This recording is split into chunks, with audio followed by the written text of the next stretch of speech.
Hello students, आज अपन 11th का जो टॉपिक देख रहे हैं वो है capital and revenue.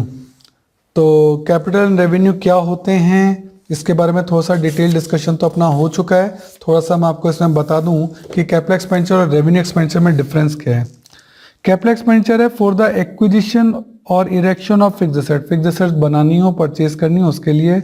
Revenue expenditure तो डे टू डे के जो रनिंग खर्चे हैं बिजनेस के, उसके लिए होता है। It increases the earning capacity, जब आप कोई खर्चा करते हैं ऐसा तो उससे आपके बिजनेस की अर्निंग कैपेसिटी बढ़ती है और इससे क्या होती है, केवल अर्निंग कैपेसिटी मेंटेन होती है। इसका बेनिफिट जो है मोर देन 1 ईयर के लिए मिलता है और इसका जो बेनिफिट है वो एग्जॉस्ट हो जाता है 1 ईयर के अंदर ही। ये कैपिटल एक्सपेंडिचर है तो इसको डेबिट किया जाता है एसेट्स में, यानी इससे एसेट बढ़ेंगी, ये डेबिट किया जाता है आपके एक्सपेंसेस में। ये एसेट्स है तो ये रियल अकाउंट होता है जबकि इसका नॉमिनल अकाउंट होता है। ये एसेट्स है तो इसे बैलेंस शीट में दिखाया जाता है, जबकि ये खर्चा है तो इसे ट्रेडिंग और P&L में दिखाया जाता है। तो इतने डिफरेंसेस जो हैं वो इसमें आपके हो सकते हैं। तो अब अपन इसके कुछ एग्जांपल्स करते हैं जिससे अपन को पता लगे कि इसमें जो क्वेश्चन हैं वो किस तरीके से पूछे जाएंगे। तो इसकी प्रैक्टिकल एप्लीकेशन के लिए अपन एक इलस्ट्रेशन जो है वो उसका डिस्कस करते हैं। इलस्ट्रेशन नंबर 1 जैसे अपन ले रहे हैं, state whether the following transaction are capital expenditure और रेवेन्यू एक्सपेंडिचर। पहला पॉइंट लेते हैं, ₹5200 spent on repair before using second hand car purchase recently, यानी सेकंड कार आपने खरीदी है और उसको यूज़ करने के लिए आपने रिपेयर पे खर्चा किया 5200।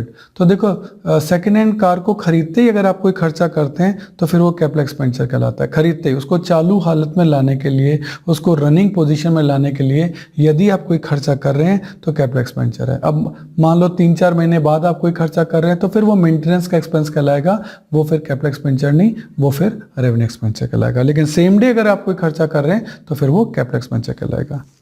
दूसरा है, during the year 3000 was spent on repairing of various machine. अब ये तो मेंटेनिंग के लिए रिपेयरिंग करनी पड़ती है टाइम टू टाइम मशीन के लिए, तो फिर ये आपका रेवेन्यू एक्सपेंडिचर है।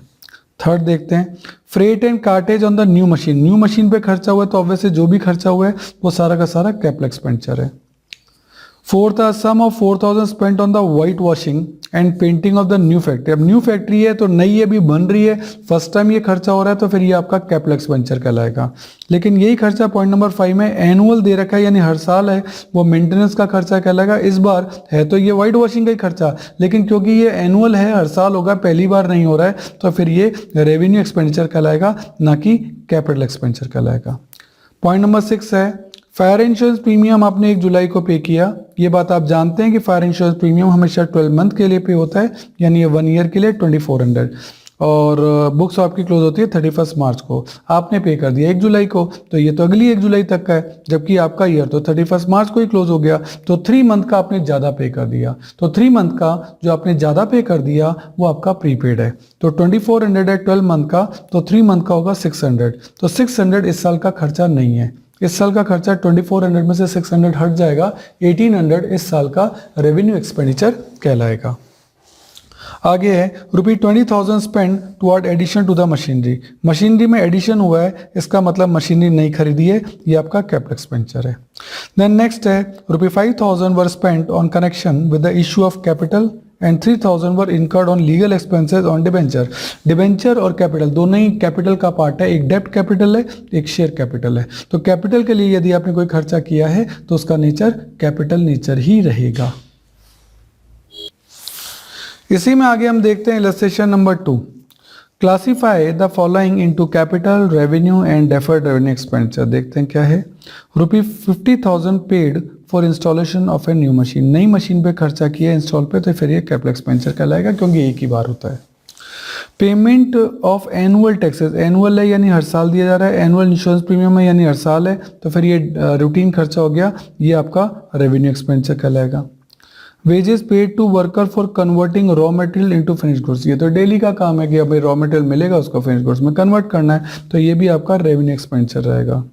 A sum of 40,000 was spent on overhauling. Word याद कर लो, ओवरहॉलिंग यानी मशीन को पूरा ओपन करके उसकी ग्रीसिंग ऑयलिंग करके उसको वापस से पैक कर दिया जाता है. It is a heavy capital expenditure, है ना, heavy repairing expenditure which resulted in adding 5 year to the life, यानी इससे मशीन की लाइफ बढ़ जाती है. तो इसलिए मैंने आपको बताया ये हैवी एक्सपेंडिचर होता है और जो है इससे मशीन की लाइफ इंक्रीज हो रही है. दैट्स वाई ये कैपिटल एक्सपेंडिचर कहलाएगा, क्योंकि इसका बेनिफिट आपको आने वाले 5 सालों तक मिलेगा. आगे है रुपी 10 lakh spent on the construction of the railway siding. Obvious है लंबे समय तक काम आएंगी, रेलवे साइडिंग्स आपने बनाई हैं तो ये भी आपका कैपिटल एक्सपेंडिचर होगा. इसमें आगे जाके आप एक पॉइंट और पढ़ेंगे, डेफर्ड रेवेन्यू एक्सपेंडिचर. वो एक्सपेंडिचर जो वैसे तो रेवेन्यू है लेकिन आपने उसको डेफर्ड कर दिया यानी पोस्टपोन कर दिया. हैवी एडवर्टाइजमेंट एक्सपेंडिचर आपने किया. मान लेते हैं कि आपने 2 लाख का खर्चा किया और इसका बेनिफिट आपको आने वाले 4 सालों तक मिलेगा.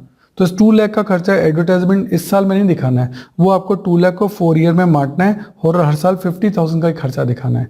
तो 50,000 तो आप P&L में डाल दोगे, P&L account debit to advertisement, और बाकी का 2 लाख में से 50 तो आपने यहाँ डाल दिया, बाकी का 1,50,000 वो आपका डेफर्ड रेवेन्यू एक्सपेंडिचर कहलाएगा और वो एसेट्स में फिक्टिशियस एसेट्स के तौर पर दिखाया जाएगा. तो ये जो 50,000 है केवल उतना ही P&L में आपका दिखाया जाएगा. आपने क्या किया, रेवेन्यू एक्सपेंडिचर जो 2 लाख का हुआ था उसको पोस्टपोन कर दिया. डेफर्ड का मतलब होता है पोस्टपोन करना. तो heavy advertisement expenditure is example of deferred revenue expenditure. Okay, ऐसे ही देखते हैं एग्जांपल नंबर 3 देख रहे हैं. An old plant costing 1 lakh was purchase, 2,000 were paid on it's carriage, 3,000 spent on repair and 4,000 were paid on engineer who had supervised its installation. ये सारे के सारे खर्चे सेकेंड हैंड मशीन पे खरीदे करे गए हैं और ये सेम डे ही कर दिए गए हैं तो उसको यूज़ में करने से पहले. तो ये फिर क्या कहलाएगा, कैपिटल एक्सपेंडिचर. क्योंकि सेकेंड हैंड मशीनरी पे इस टाइप के उसको यूज़ में लाने के लिए यदि कोई खर्चे किए जाते हैं तो वो सारे के सारे कैपिटल एक्सपेंडिचर कहलाते हैं. पॉइंट नंबर बी है rupees 2 lakh spend for repainting the factory building. तो ये तो देखो पहली बार तो हो नहीं रहा, तो फिर ये रेवेन्यू एक्सपेंडिचर हर साल का माना जाएगा. Legal expense incurred on purchase of land. तो आपने एसेट्स को एक्वायर करने के लिए एसेट्स खर्चा किया है तो फिर ये लीगल एक्सपेंस आपका कैपिटल एक्सपेंडिचर कहलाएगा. Rupee 10,000 were spent on lawyers fees to defend suit against the suit claiming the firm's factory site belonging to the plaintiff. ठीक है, कोई केस हो गया आपका आपकी फैक्ट्री के ऊपर, तो अगर ऐसा कोई खर्चा अपना किया जाता है तो ये आपका मेंटेनेंस का खर्चा ही कहलाता है, क्योंकि ऐसे केस आए दिन होते रहते हैं. कोई नई एसेट्स के लिए तो किया नहीं है तो फिर ये रेवेन्यू एक्सपेंडिचर कहलाएगा. इसके अलावा पॉइंट नंबर ई में एक्सपेंडिचर ऑन एडवर्टाइजिंग. एडवर्टाइजिंग पे आपने यदि कोई खर्चा किया तो ये भी आपका रेवेन्यू एक्सपेंडिचर डेली रूटीन का खर्चा है.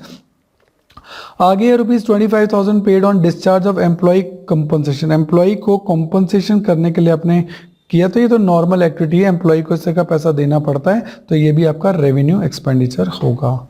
इसके अलावा repair for 2,000 for necessitated by negligence. आपकी गलती के कारण आपको कोई कॉम्पनसेशन देना पड़ा, 25,000-2,000 रुपये की रिपेयरिंग करानी पड़ी, तो ये भी आपका रेवेन्यू एक्सपेंडिचर होगा. इसके अलावा insurance claim 20,000 receive from the insurance company for loss of goods by fire 25,000. तो 20,000 रुपये आपको मिले हैं और 5,000 रुपये का आपका नुकसान हो गया, क्योंकि गुड्स जली थी 25,000 की और पैसा मिला है 20,000, तो 5,000 का आपका नुकसान हो गया. रूटीन एक्सपेंसेस है, ऐसा हो सकता है, तो ये भी आपका रेवेन्यू एक्सपेंडिचर कहलाएगा. सही है. और एक आपका आता है रिसिप्ट वगैरह के बारे में, तो अपन इलस्ट्रेशन नंबर 4 देख रहे हैं. State which of the following receipt would be treated as capital receipt and revenue receipt. देखते हैं. Received rupees 5 lakh from the issue of share and expenses of issue of amounted to 10,000. तो देखो ये capital का पैसा आपके पास आया है इशू ऑफ शेयर का करने से, तो ये आपकी कैपिटल रिसिप्ट है. और इस पर अगर कोई खर्चा किया गया यानी इसको अरेंज करने के लिए खर्चा किया गया तो ये आपका कैपिटल एक्सपेंडिचर कहलाएगा. Received rupees 1 lakh as subsidy from the state government. Government ने आपको सब्सिडी दी, हेल्प दी, तो ये एक रूटीन है, गवर्नमेंट्स देती रहती हैं कई बिजनेसेस को, तो ये सब्सिडी आपके लिए रेवेन्यू रिसिप्ट होगी. Compensation receipt from improvement trust for the compulsory removal of business to another place. आपके बिजनेस को कंपल्सरली कहीं रिमूव करने के लिए कहा गया और आपने किया, तो उसके बदले में कॉम्पनसेशन आपको मिला, तो ये रूटीन है और ये भी आपका क्या कहलाएगा, रेवेन्यू रिसिप्ट कहलाएगा. इन्वेस्टमेंट विच वर परचेज 10 लाख के खरीदे थे उनको 12 लाख में बेच दिया, तो इस कंडीशन में आपको एसेट्स को बेचने पे फ़ायदा हुआ 2 लाख का।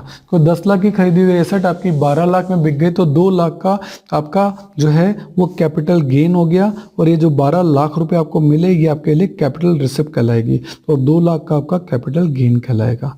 सही है। For the welfare of employ ये recreation centre was constructed at a cost of 8 lakh, 8 lakh रुपए आपने लगाए और तो ये कोई एसेट बन गई आपकी, तो ये आपका 8 लाख कैपिटल एक्सपेंडिचर हो गया।